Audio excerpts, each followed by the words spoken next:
अरे मणिपुर क्यों नहीं रुकवा दिया? हाँ। यूक्रेन रुकवा देते, मणिपुर रुकवा देते। ये सब बकवासबाजी है। ये मीडिया, मैं बताता हूँ, ये बीजेपी की प्रवक्ता है। नहीं, वो मीडिया जो जिनको आप मीडिया कह रहे हो, मेन स्ट्रीम मीडिया, बेसिकली वो बीजेपी की प्रवक्ता है, क्योंकि वो सत्ता पक्ष से सवाल कभी नहीं करती, वो विपक्ष से सवाल करती है। मैं उसको मीडिया नहीं मानता हूँ। मैंने तो पूरे देश के लोगों से अपील की है, आप सोशल मीडिया को देखिए, आप मेन स्ट्रीम मीडिया को देखना बंद कीजिए, क्योंकि ये लोग तो मुर्गे लड़ाते हैं। वो दूसरे लोगों को कह रहे हैं तो केस उस पर डलेंगे।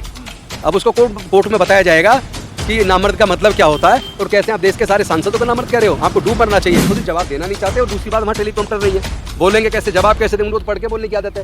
क्योंकि जैसे अमेरिका के अंदर जब प्रेस कॉन्फ्रेंस में सवाल पूछा तो बगले झाँकने लगे। इंडिया गठबंधन को इंडियन मुजाहिदीन और ईस्ट इंडिया कंपनी से तुलना कर दी। नहीं, वो तुलना इसलिए की है क्योंकि मोदी जी ने भारत को सीरिया, पाकिस्तान, अफगानिस्तान, लेबनान और इराक जैसा बना दिया है। तो अब फिर इंडिया बचा कहाँ है?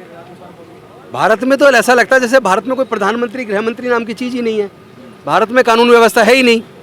कोई दलितों के मुंह पे पेशाब कर रहा है, कोई आदिवासियों के मुंह पे पेशाब कर रहा है, कोई हमारी बहन बेटियों की इज्जत लूट के उनकी सामूहिक हत्या कर रहा है। तो ये मणिपुर की जो फोटो वीडियो आई है और वहाँ के मुख्यमंत्री कहते हैं एक वीडियो नहीं है, ऐसी तो हज़ारों घटना हुई हैं। तो उनको शर्म नहीं आती? डूब मरना चाहिए चुल्लू भर पानी में। अगर वो ये मानते हैं कि ऐसी हज़ारों घटनाएँ हैं तो फिर मुख्यमंत्री जी कर क्या रहे हैं? उन्होंने अब तक रिजाइन क्यों नहीं दिया? एक बार रिजाइन का ड्रामा जरूर किया।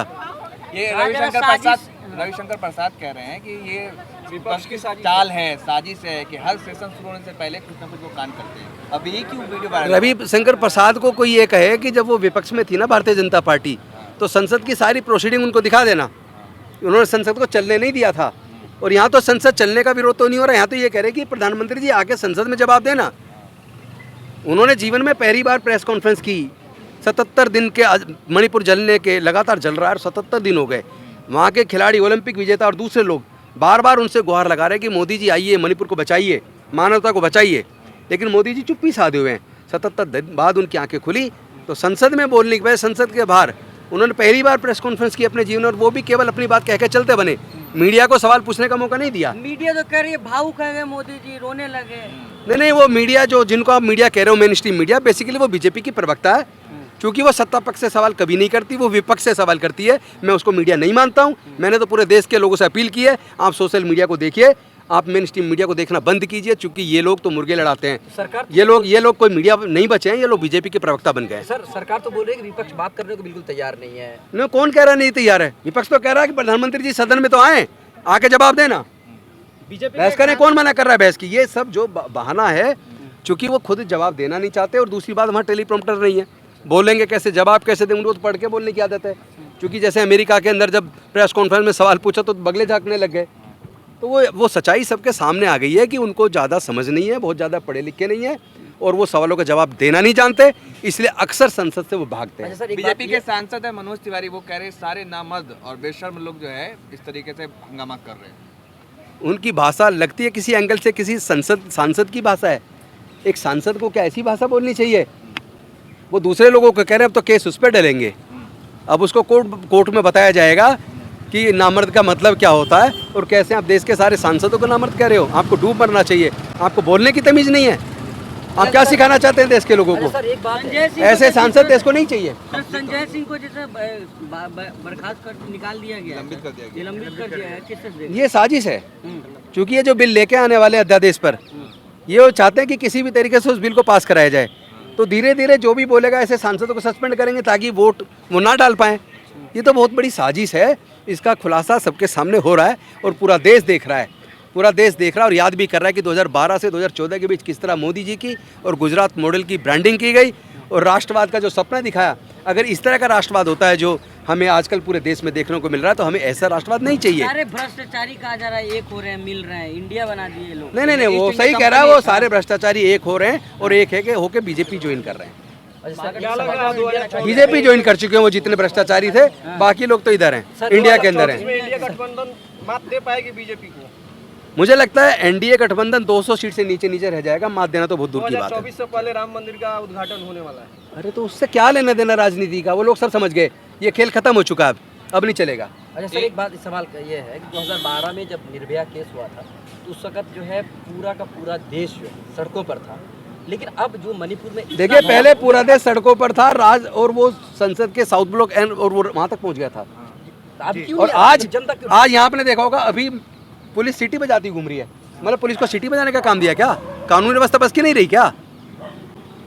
मतलब आप देख रहे हैं ना, आपने अपनी आंखों से देखा होगा यहाँ। वही सवाल है कि क्या जनता डर गई है या जनता जो है आजकल नहीं, जनता डर नहीं गई है, जनता इंतजार कर रही है 2024 के चुनाव का, जवाब देगी।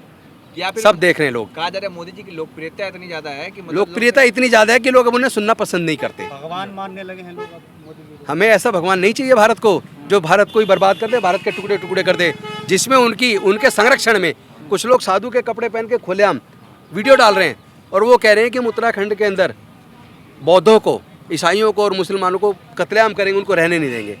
अरे ये देश भारत सबसे मिल के बना है भाई, सभी जाति धर्म संस्कृति के लोग यहाँ रहते हैं, सबको मिल के भारत बना है। अगर आपस में शांति से प्यार मोहब्बत से रहेंगे तो देश आगे बढ़ेगा। इस तरह की नफरत की भाषा से मुझे लगता है देश फिर से टूट जाएगा और ये लोग देशद्रोही है जो इस तरह की भाषा बोल रहे हैं। अगर विपक्ष को नहीं सुना जाता तो सड़कों पे लाठियां क्यों नहीं खा रहे हैं विपक्ष के लोग?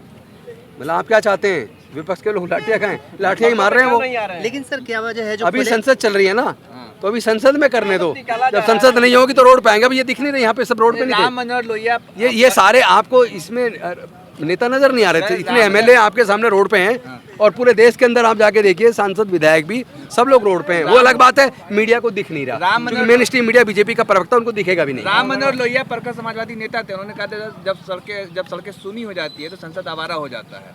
तो आप लोग कुछ कर ही नहीं रहे, विपक्ष जो नहीं, विपक्ष तो रोड पे खूब कर रहा है, लेकिन मीडिया को दिख नहीं रहा, क्योंकि मीडिया बीजेपी की प्रवक्ता बन के उसको कवरेज कर ही नहीं रही है। सच्चाई कुछ और है, दिखाया कुछ और है, लेकिन आप जो मर्जी कीजिए, सच्चाई जो कुछ है वो सामने आएगा। हम लोगों को भी नहीं दिख रहा है कि सर, लेकिन सर बहुत क्यों बड़ी इतने वजह तरह बड़े बड़े प्रदर्शन हो रहे हैं, आप देख नहीं रहे हैं क्या?